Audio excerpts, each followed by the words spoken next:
milestone. Mas nakita ko siya, inatake siya na tulog. Okay, so kamusta po kayong lahat? Welcome back ulit sa aking YouTube channel, Nets and Vlog. So ito na nga po guys, no? Kunan po natin ng reaksyon itong mga post po ni Cathy Binag. Kasi si Cathy Binag marami po itong mga puting ahas sa loob ng Malacanang. Di ba? Alam naman po natin na may mga friends siya sa loob, may mga friends siya doon. At ex po iyan ng best friend ni PBBM. Di ba? Kaya alam na alam po niya kung ano yung nangyayari sa loob. So, wala naman siyang binanggit na pangalan dito, pero yung mga post po niya patungkol sa sakit ni PBBM na diverticulitis, na sabi niya, bloody diarrhea is a hallmark sign of tissue death. Yun po ang kanyang post. So, yung duda po itong mga commenters na sabi nila, baka si PBBM na yan. Nagtatain ng dugo. Yun po ang kanilang sabi. Naku po, delikado na po yan guys. Kung totoo ito na nag-diarrhea na siya, no? Tapos puro dugo yung kanyang diarrhea. Ano? At saka may post din po siya dito na yung epekto daw po pag ikaw ay gumagamit ng ipinagbabawal na gamot, lalo na yung coke, ano? Yun po ang kanyang post dito. Ayan po. Nang sabi niya dito, diverticulitis, iisa ang kidney, cocaine gut. No? Kita mo guys, sabi infection at pagkabulok. No, ganun daw po talaga ang mangyayari. Magkaroon ng blood vessels damage pag ikaw ay gumagamit ng coke. Ito po yung mga post niya. So, ganun guys, no? Parang nakakaduda, no? Parang updated talaga siya doon sa loob ng Malacanang, ano? Biruin nyo, kung totoo man na nagtatae ito si PBBM na puro dugo yung diarrhea niya, delikado po yan. Kung mapapansin po ninyo, nung lumabas po siya nung isang nakaraang araw ba yun, na grabe, sobrang payat niya po, ayan po, no? Sobrang payat na po niya at mas lalo po siya pag mag-i-speech po siya, ay lalo po siyang naganda utal-utal, ano? Kaya nga po ang sabi nila, ito daw si PBBM ay pinilit lang daw po niya talagang magpakita sa publiko, dadalo sa mga event para hindi mahalata na delikado na at malala na po ang kanyang sakit. Dahil nga po, natatakot ito na si BP Sara ang uupo sa Malacanang at siya ay matanggal. Di ba? Ito pa lang si Rudy Baldwin ay may vision pala siya, no, kay PBBM. Itong video na ito ay late upload ata ito. Mukhang last year pa ata ito. Itong video ito. Nahulaan niya guys. No? Ay hindi lang po siya mahuhula. Yung bang nakikita niya sa kanyang vision kaagad. Yung bang nakikita niya sa kanyang vision kung ano yung mangyayari, magkaroon ba ng lindol, magkaroon ba ng baha, or magkaroon ba ng volcano eruption, yung mga ganon. So ito naman siya, na nakikita ko niya sa kanyang vision, yung patungkol kay PBBM, no? Ngayong 2026, yung health po ni PBBM ngayong 2026. So ito po, panoorin po natin ang video at pakinggan po natin mabuti. Tugmang-tugma po guys, tugmang-tugma po yung kanyang vision sa health, patungkol sa health ni PBBM ngayon. Ito, panoorin po natin. Kung malampasan niya yung milestone, Matatapos niya. sa nakita ko Miss Cornelius po. Okay. O hindi sa hindi po, wala akong part Kinikilingan, wala kinikilingan, wala talaga. Kasi nakita ko siya, inatake siya na tulog. Yes lang yun atakihin siya ng tulog. Either magbababa siya ng kusa, o either matapos siya na may kahit maghihinga yun na, ayusin. Kasi kahit naman, saang banda natin titignan, no, kahit pa paano po talaga, meron din siyang palanagutan. Meron po siya dapat din, yun dyan, ayusin. Naku po. Kung malampasan niya yung milestone. So, ayan po, guys, no?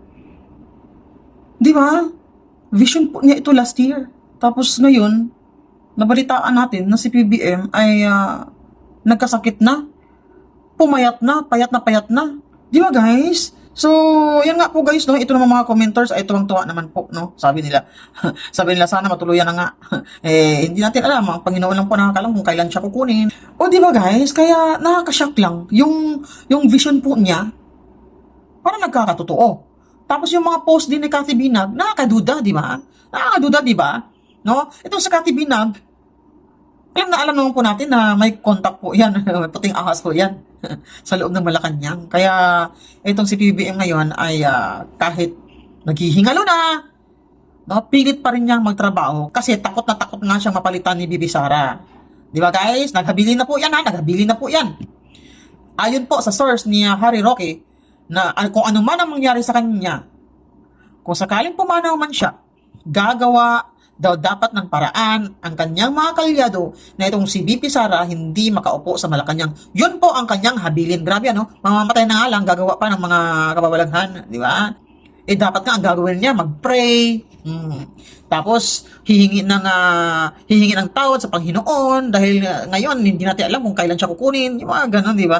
Eh, iba ang ginawa niya eh. Imbis na magbago at hihingi ng tawad sa mga kanyang nagawang kasalanan, lalo na kay Tatay Digong, eh, gusto pa talaga niya pabagsakin itong si BP Sara kahit naghihingalo na. Di ba guys? Kung napapanood niyo po itong si Harry Roque, yun po, yung may source po talaga, may puting ahas po talaga na kinausap siya na kung sakaling pumanang may ito si PBBM, wag hayaang si BP Sara makaupo sa Malacanang, o di ba?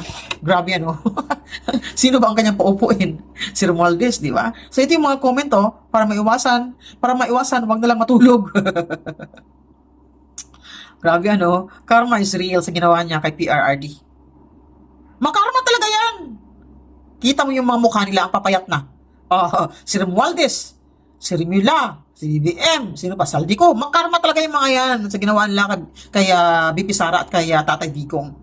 Pagkakatotoo sana kasi kawawa na kaming mga mamamayang Pilipino, in God's name, mangyari yan. Yun ba, yung bang ano, yung iba dito, no, gusto talaga nilang kung ayaw mang bumaba ni PBBM.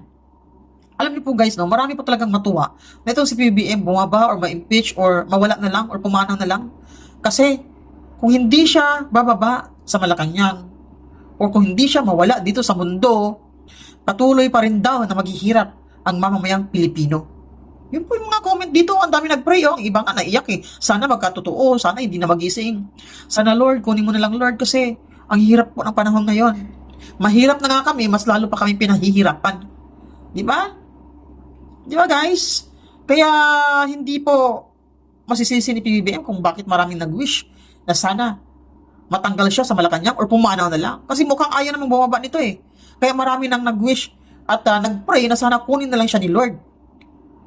Para naman na hindi na po mahihirapan ang taong bayan. Yun po ang sabi ng mga commenters. Di ba guys? Kaya yun po no, obserbahan lang po natin at mag-abang-abang tayo. Dahil yun po no, yung mga post ni Cathy Binag ay parang kakaiba. Totoo man yung mga post ni Cathy Binag, naku po, delikado po yan. Hindi na po siya, hindi ka na magtatagal dito sa mundong ito. No? At saka itong si PBBM mukhang hindi naman ito takot sa Panginoon eh. Kasi kung takot yan sa Panginoon, hindi yan gagawa ng masama sa ibang tao, lalo na kay Tatay Digong.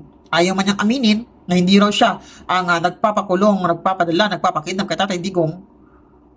Eh, wala na eh. Inamin na ni John Vic Remila, di ba? Siya yung nagkwento na nasa likod daw nitong pagpapakidnap kay Tatay Digong o nagpapadala kay Tatay Digong sa ICC.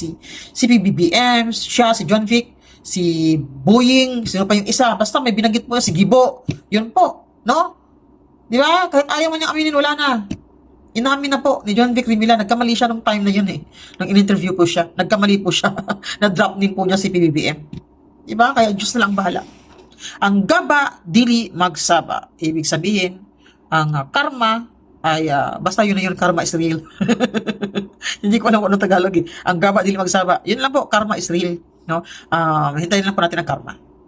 Diba? So, bye guys, at salamat po sa panonood.